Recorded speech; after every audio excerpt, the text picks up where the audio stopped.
Bueno, vamos a empezar. El tema del cual vamos a comentar, vamos a hablar el día de hoy, es acerca de insuficiencias y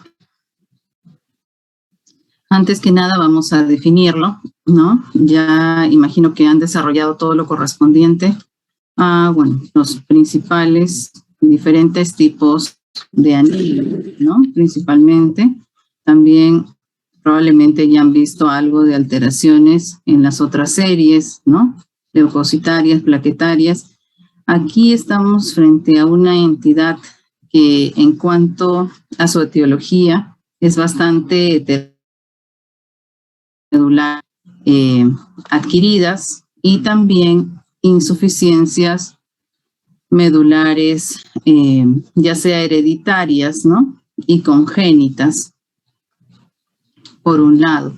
Pero, ¿qué es una insuficiencia medular, no? Es un síndrome que a nivel periférico se va a caracterizar por la presencia de pancitopenia, lo cual implica que las tres series, ¿no? De glóbulos rojos disminuidas en grado variable, y esto va a estar asociado a una hipocelularidad de la médula ósea, ¿no? Vamos a ver que hay grados de aplasia medular también, ¿no? Básicamente el que a nosotros nos va a interesar, dado que es, ¿no?, el que requiere tratamiento, un tratamiento más intensivo, es aquel, ¿no?, de aplasia medular severa y muy severa. Un tanto a historia, veremos que Paul Ehrlich en 1948 reporta el primer caso de anemia aplásica en una mujer embarazada. Posteriormente se reporta el origen autoinmune, ¿no?, que es el que manejamos, y posteriormente, ¿no?, la terapia con el trasplante, bueno, inicialmente no mencionado como de médula ósea, ahora lo conocemos más como de progenitores hematopoyéticos o células precursoras hematopoyéticas. La médula ósea es la única fuente ahora para la obtención de estas stem cells, ¿no? Y la característica que debe tener es que debe ser un trasplante halogénico, ¿no?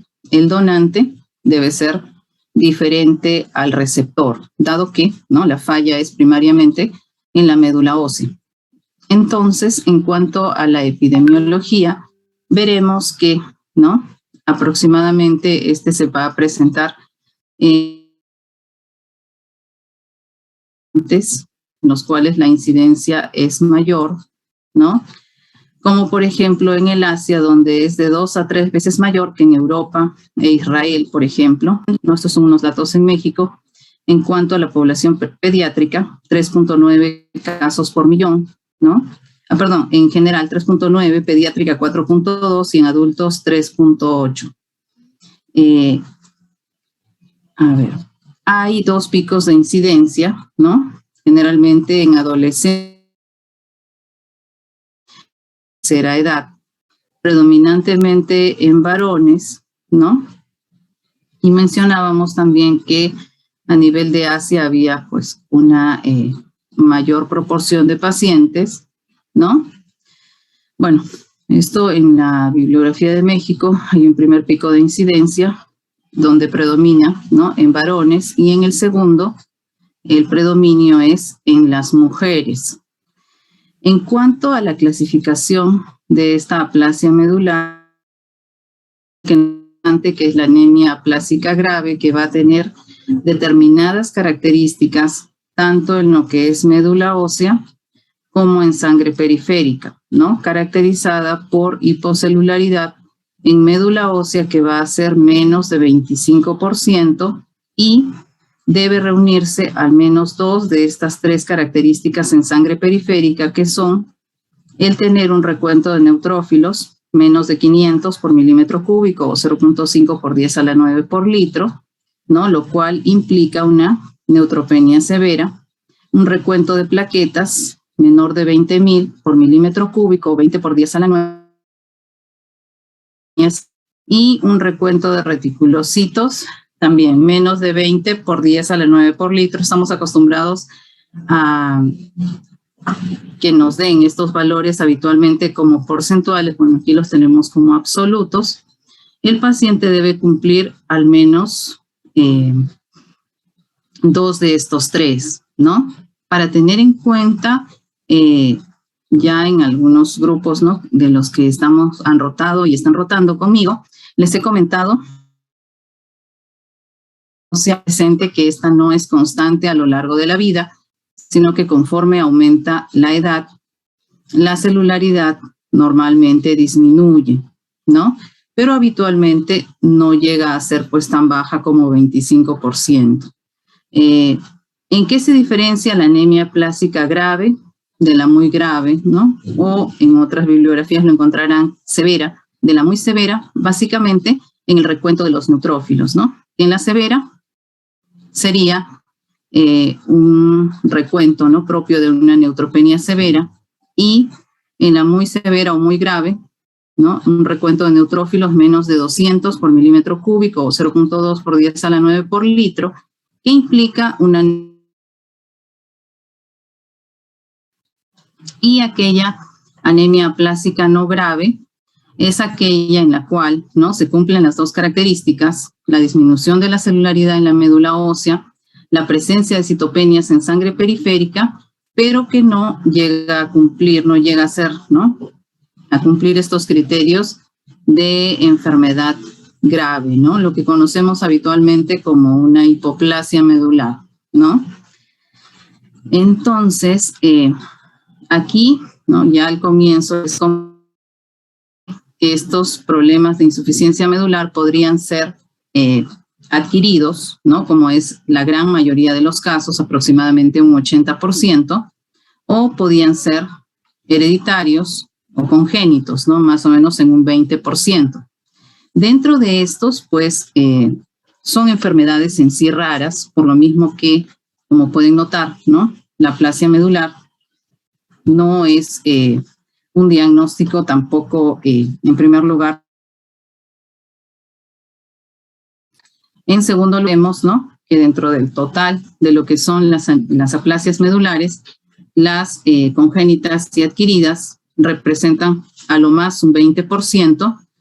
Y bueno, como hay varias etiologías, pues obviamente, considerando este análisis numérico, veremos, ¿no?, que son enfermedades que en su mayoría están codificadas como enfermedades raras o huérfanas, ¿no?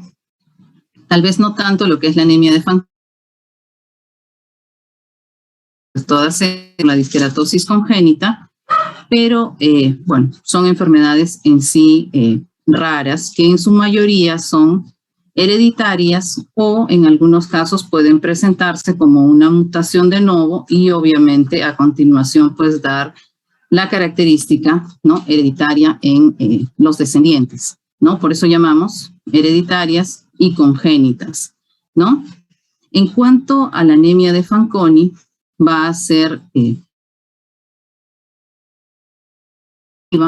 esta va a ser causada, ¿no? Aquí tenemos graficado los diferentes genes, ¿no?, cuya alteración puede conllevarnos a esta anemia de Fanconi, que como podemos observar, ¿no?, están en más de un cromosoma y que básicamente no solamente van a producir lo que es una insuficiencia medular, que puede presentarse de manera progresiva, ¿no?, a lo largo de la vida, que es aplasia medular, sino que por evolución clonal pueden estar asociadas también a otros procesos como mielodisplasia o incluso leucemia aguda, ¿no?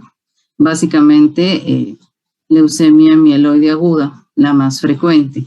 Además, van a estar asociados a otras características como lo que es retardo en el crecimiento.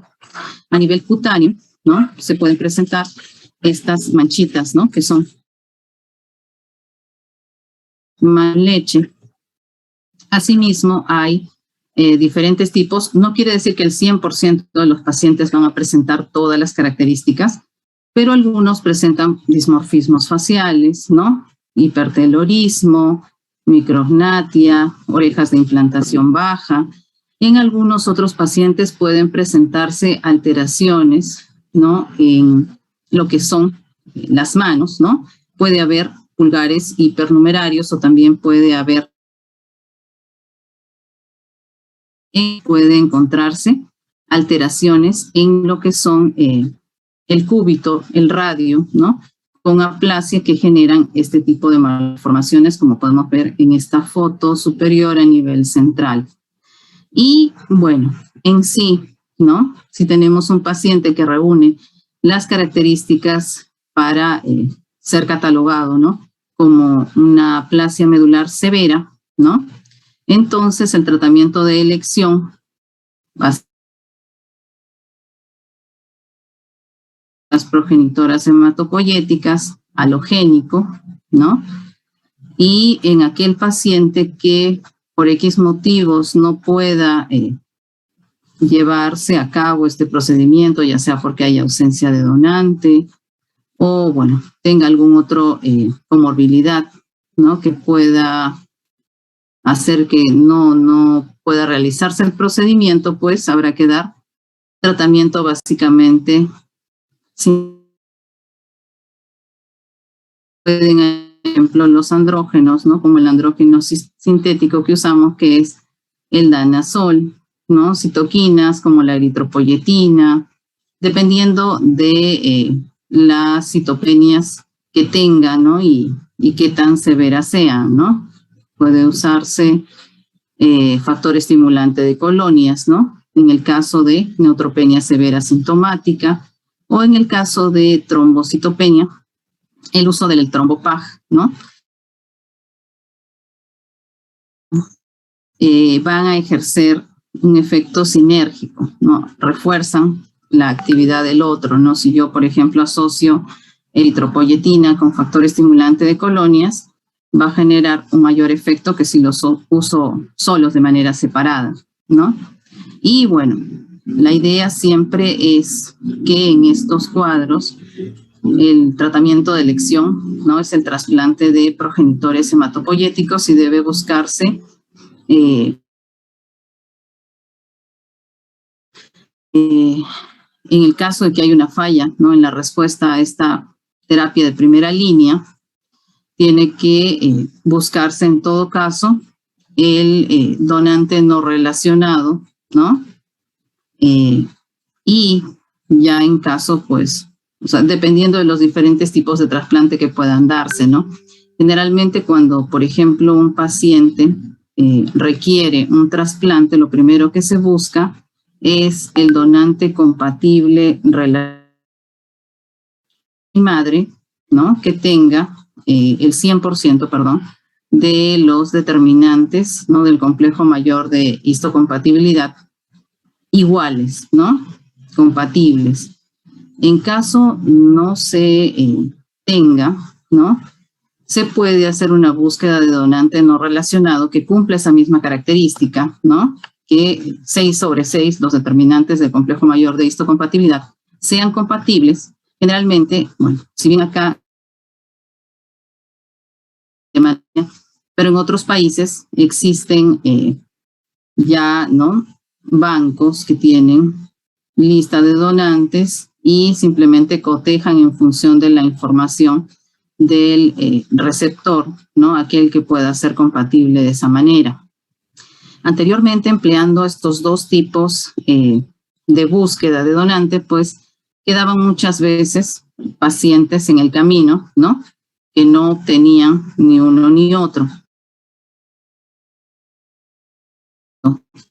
¿No? A mayor número de complicaciones, pero en casos necesarios, ahora existe también el trasplante haploidéntico, ¿no? En el que se amplía la búsqueda dentro de la familia a aquellas personas, ya sea hermanos, independientemente, bueno, de que sean de ambas, ¿no? De padre y madre, o también se puede emplear, ¿no? Por ejemplo, a los padres, o también, ¿no? Más allá, dentro de la familia, buscando,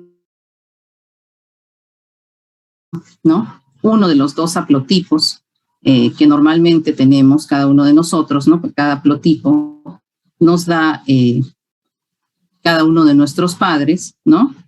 Nos hereda determinados marcadores, ¿no? De antígeno leucocitario humano, ¿no? El HLA, vienen de cada padre. Entonces, lo que necesitamos es que al menos uno de los dos haplotipos sea completamente idéntico entre el ocurrir en el caso de algún hermano, como les decía, aun cuando sea hermano solo de padre o de madre, y obviamente teóricamente el padre y la madre, ¿no? También serían donantes en ese caso. Esto del trasplante de progenitores hematopoyéticos va a ser común, ¿no? A los diferentes síndromes de falla medular hereditaria. En segundo lugar, la de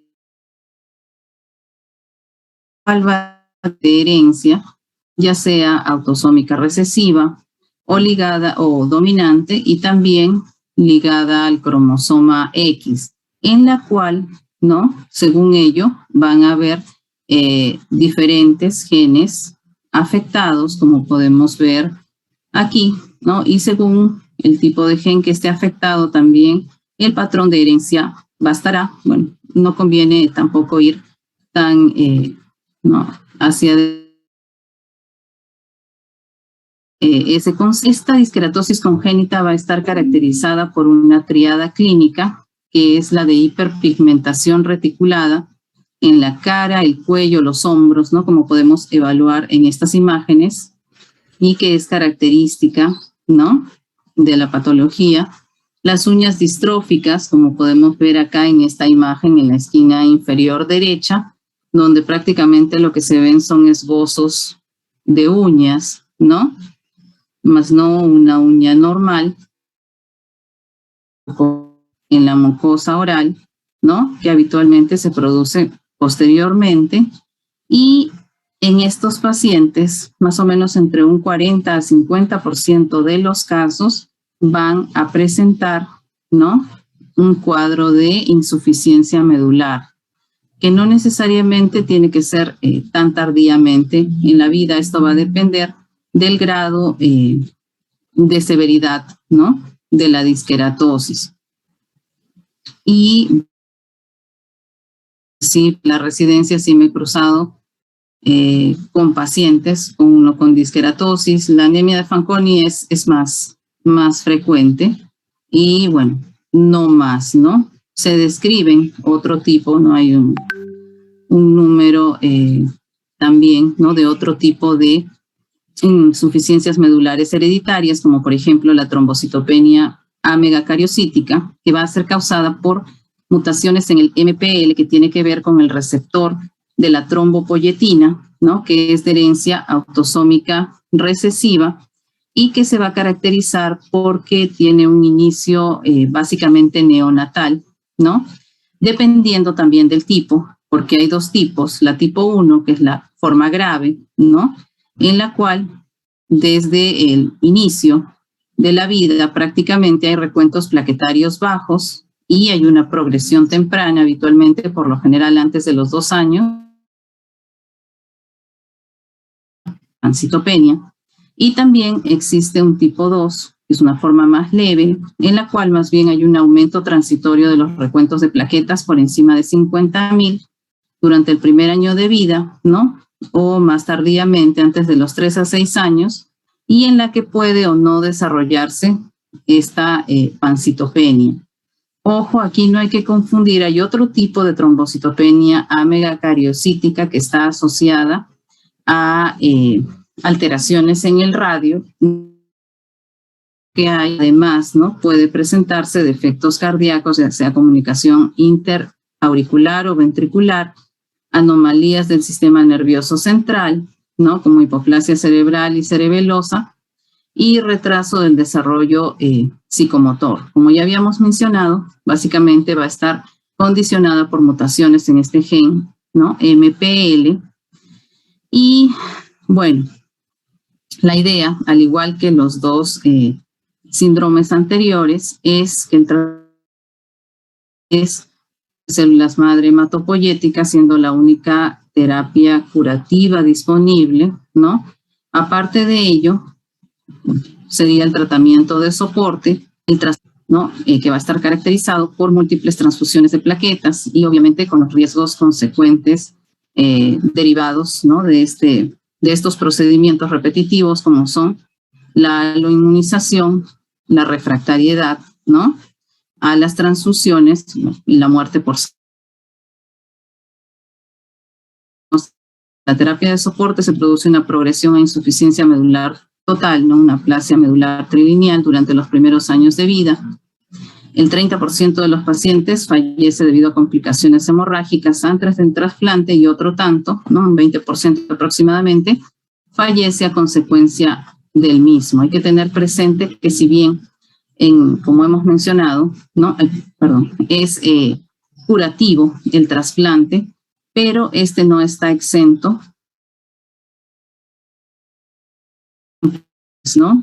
Como son, a grandes rasgos, en primer lugar, que la infusión, ¿no? de las células madre no se injerte adecuadamente y genere una insuficiencia medular, ¿no? persistente. Por otro lado, bueno, las infecciones, ¿no? que van a derivarse del hecho de que una vez, o en todo caso, para yo poder infundir las células progenitoras, previamente tengo que desaparecer, diríamos, ¿no? completamente la médula del receptor, ¿no? del paciente, y para ello yo le voy a dar previamente dosis muy altas de quimioterapia. En algunos casos también va a estar asociada a la radioterapia, no dosis tan altas que ya no serían como cuando nosotros damos quimioterapia para tratar una leucemia, por ejemplo, que lo que buscamos es atacar, si bien a la médula, pero darle chance a que se recupere en un corto tiempo. No es un ataque la transición. Aquí no, aquí lo que queremos es desaparecer por completo la médula ósea del receptor y por tanto las dosis que damos son pues extremadamente altas. De tal manera que, ¿no? por un lado, como les decía, si es que no se injerta apropiadamente las stem cell que yo estoy infundiendo, el paciente queda pues en insuficiencia medular persistente y generalmente, ¿no? Ya sea el hecho del soporte transfusional existente que va a requerir y las complicaciones derivadas del mismo, ya sea la inmunización, infecciones por ahí, ¿no? Sobrecarga de hierro en el caso de los paquetes globulares. Por otro lado, el hecho de que el paciente desde así el injerto sea apropiado, ¿no? Y se implante apropiadamente, pues no va a dar respuesta inmediata, ¿no? Mínimo son 2 a 3 semanas, a veces hasta 4, ¿no? A recuentos celulares en sangre periférica adecuados y en el intermedio requiere soporte transfusional, ¿no? Bueno, que le podemos dar de paquete globular, de plaquetas, pero no así de glóbulos blancos. Entonces ese paciente está en un estado de extrema vulnerabilidad a presentar infecciones, ¿no? Contraer infecciones y obviamente a que la respuesta el tratamiento por lo mismo del celular y humoral pues sea bastante malo, ¿no? Entonces, esto es básicamente este preámbulo para que tengan una idea de los riesgos, ¿no? Los riesgos del trasplante, que si bien es una terapia curativa para muchas patologías, va de la mano asociada a este tipo de complicaciones, ¿no? Existen más tipos de complicaciones. Otra de ellas importante, por ejemplo, es la enfermedad. Quiere decir, ¿no? Destruimos la médula del paciente. Entonces, infundimos, ¿no? las stem cell del donante, pero muy a pesar de toda la tecnología que hay, ¿no? para la colecta, para la criopreservación de estas stem cell, no siempre está exento de que haya determinada contaminación con otros tipos de células Y de ellas, las que nos preocupan son básicamente los linfocitos con la infusión y encontrarse con, ¿no?, células de un sistema inmune completamente diferentes, entonces lo que van a hacer es atacarlo, ¿no? Y genera lo que les estoy mencionando, ¿no? La enfermedad del injerto contra el huésped. Más aún que cuando nosotros infundimos, ¿no?, estas stem cell, a continuación lo que hacemos es inmunosuprimir al paciente para evitar que ataquen al injerto. Entonces, pues encuentran estos linfocitos T citotóxicos el campo propicio para poder atacar y dañar, ¿no?, los diferentes órganos del cuerpo. Básicamente, esto puede presentarse de manera aguda o crónica, ¿no? El punto de corte para definir una u otra es de 100 días, ¿no? Antes de los 100 es aguda, después es crónica, ¿no? Van a tener diferentes características clínicas en cada caso que van en función de la afectación de la piel, de la afectación del hígado, ¿no?, por el grado de ictericia, de hiperbilirrubinemia en todo caso, y también a nivel gastrointestinal por la presencia de diarrea, ¿no? Y bueno, finalmente, ¿no?, en estos 4 síndromes, ¿no?, que les iba a mostrar dentro de lo que era la insuficiencia medular hereditaria, les iba a comentar acerca de este otro, que es el síndrome de Schwabman, Diamond, no lo sé, que